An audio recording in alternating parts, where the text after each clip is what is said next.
La Direction générale de la concurrence, de la consommation et de la répression des fraudes faisait ce matin son bilan annuel et vous allez voir qu'il y a de quoi dire. La DGCCRF a notamment épinglé la filière kiwi. 12% des fruits vendus comme français venaient en fait d'Italie, mais ce n'est pas tout.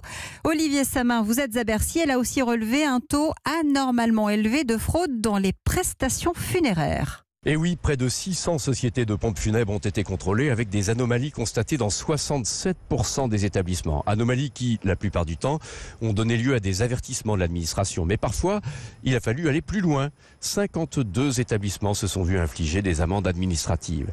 Le cas le plus fréquent d'anomalie, c'est l'inclusion dans le devis de prestations funéraires qui sont présentées comme obligatoires alors qu'elles ne le sont pas. Frappées par le décès d'un proche, les familles sont souvent prises au dépourvu. Il leur est difficile de faire jouer la concurrence. Elles prennent pour argent comptant les clauses qui leur sont présentées, sachant qu'elles doivent prendre leurs décisions en 24 ou 48 heures. Il y a pourtant un devis type qui a été imposé au secteur il y a 20 ans pour protéger les familles. Mais ce devis type apparaît trop limité. Dans son rapport publié il y a quelques semaines, la Cour des comptes préconise une révision de ce devis type et un renforcement des contrôles, notamment de la part des collectivités locales. Olivier Samin à Bercy pour Europe 1. Après